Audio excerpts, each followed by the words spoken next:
ప్రత్యామ్నాయం మేమే 100 రోజుల ప్రజలకు భ్రమలు తొలగాయి. డజన్ సీట్లు వస్తాయనేది మా పార్టీ ధీమా. కేసీఆర్ తరహాలోనే రేవంత్ పొలిటికల్ గేమ్ ఫిరాయింపులో వారిద్దరు దొందే. రాష్ట్రంలో మాకు ప్రధాన పోటీ కాంగ్రెస్తోనే. డబుల్ డిజిట్ రాష్ట్రంలో ప్రధాన పార్టీల టార్గెట్ మిషన్ 15 పేరుతో కాంగ్రెస్ వ్యూహం. 100 రోజుల పాలన ధీమాతో 10+ కోసం బీజేపీ ప్లాన్. మోడీ ఇమేజ్ పైన ఆశలని గతం కన్నా కూడా ఒకటి ఎక్కువనే అంటున్న బీఆర్ఎస్ కరువు రైతుల కష్టాలపైనే గురి. రాష్ట్రంలో లోక్సభ ఎన్నికల్లో 3 ప్రధాన పార్టీలు డబల్ డిజిట్ జపం చేస్తున్నాయి. మొత్తం 17 స్థానాలు ఉండగా అందులో 15 సీట్లు సాధించడమే లక్ష్యంగా కాంగ్రెస్ వర్క్ చేస్తుంది.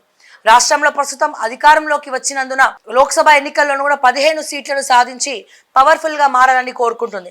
పవర్లోకి వచ్చిన 100 రోజుల వ్యవధిలోనే 5 గ్యారంటీలను అమలు చేశామని చెబుతున్న సీఎం రేవంత్ తమ పరిపాలనకు లోక్సభ ఎన్నికలు రెఫరెండం అని ప్రకటించారు. మరోవైపు కనీసం 12 స్థానాల్లో గెలవాలని బీజేపీ టార్గెట్ గా పెట్టుకుంది. 10 ఏళ్లుగా కేంద్రంలో అధికారంలో ఉన్న ప్రధాని మోదీ ఇమేజ్తో గెలవాలని చెప్పి కోరుకుంటున్నారు. తెలంగాణ కేంద్రం విడుదల చేసిన నిధులు, కేంద్ర ప్రభుత్వ పథకాలను ప్రస్తుతం ప్రచారం చేస్తుంది. ఇటు బీఆర్ఎస్ 10 ఏళ్ల వైఫల్యం, స్కామ్లపై విమర్శలు చేస్తూనే మరోవైపు కాంగ్రెస్లో పాలనను ఎత్తి చూపిస్తుంది. ఇంకోవైపు గతంలో 9 స్థానాల్లో విజయం సాధించిన బీఆర్ఎస్ ఈసారి దానికన్నా ఒకటి ఎక్కువనే వస్తుందన్న ధీమా వ్యక్తం చేస్తుంది.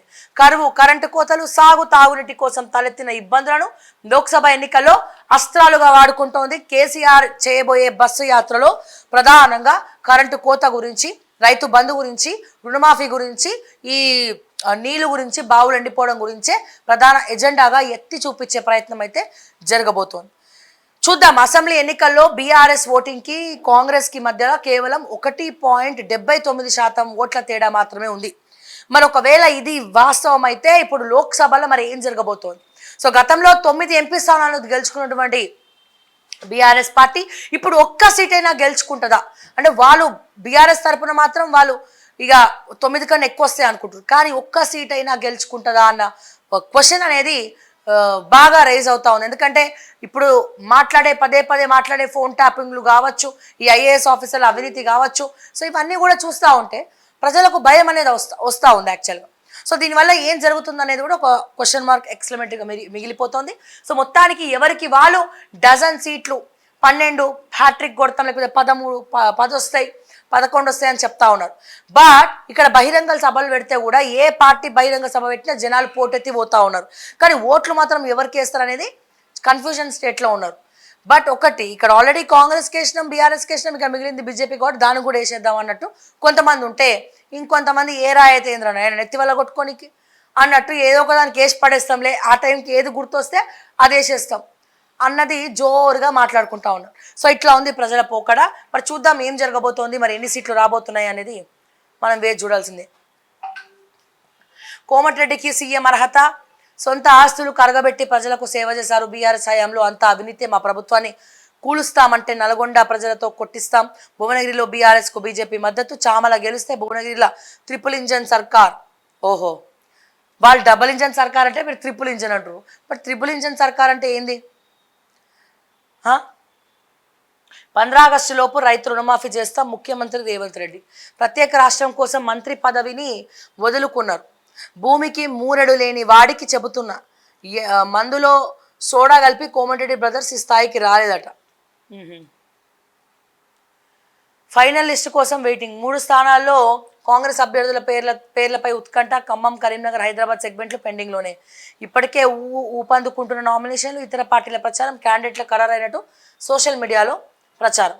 ఎంపీ టికెట్ల విషయంలో అన్యాయం, మాదిగల కోసం ప్రాణమైన ఇస్తా, లోక్సభ ఎలక్షన్స్లో మాదిగలకు అవకాశం ఇవ్వాల్సిందే. వారు అసహనానికి గురైతే పార్టీకి తీవ్ర నష్టం. కాంగ్రెస్ హైకమాండ్కు లేఖ రాస్తా. మోత్కుపల్లి నరసింహులు దీక్ష చేస్తూ ఉన్నారు. మాదిగలకు అన్యాయం జరుగుతుంది సీట్ల విషయంలో అని చెప్పి ఆయన దీక్ష చేస్తూ ఉన్నారు. సో వెల్నెస్ హాస్పిటల్స్లో ఉన్నారు. నిన్న మన రిపోర్టర్ కూడా అక్కడికి వెళ్ళి ఒక ఇంటర్వ్యూ తీసుకోవడం జరిగింది. బట్ చూద్దాం. కాంగ్రెస్ పార్టీ పట్ల మాత్రం మాదిగలు ఇద్దరు కూడా చాలా కోపంగా గుర్రున ఉన్నట్టు తెలుస్తూ ఉంది. మరి ఈసారి వీళ్ళ ఓట్లు కీలకం. మరి మాదిగలు గంపగుత్తగా ఓట్లు బీజేపీకి ఇస్తారా, లేకపోతే వాళ్ళకి ఎవరో చెప్పినట్టు బీఆర్ఎస్కి వేస్తారా అనేది కూడా క్వశ్చన్ మార్క్ ఎక్స్క్లమేటరీ చెప్పలేనటువంటి పరిస్థితి. బట్ నో డౌట్ కాంగ్రెస్కి మాత్రం మాల ఓట్లు రావు అని మాత్రం క్లియర్గా తెలుస్తూ ఉంది. ఈసారి గంపగుత్తగా మరి కొట్లాట్లయ్యేటట్టు ఉన్నాయి ఈ విషయంలో.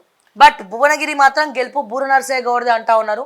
ఎందుకంటే బీసీ ఈక్వేషన్ ఇరువురు రెడ్డిల మధ్యలో ఇక్కడ బీసీ అంటే ముఖ్యంగా ఇక్కడ బీసీ బూర నరసయ్య గౌడ్ కాంట్రవర్సీకి పోడు సీనియర్ నేత, అందులో మోడీ బీజేపీ అన్ని కలిసి వచ్చే అంశాలు, డాక్టరు, ఉన్నత స్వభావులు.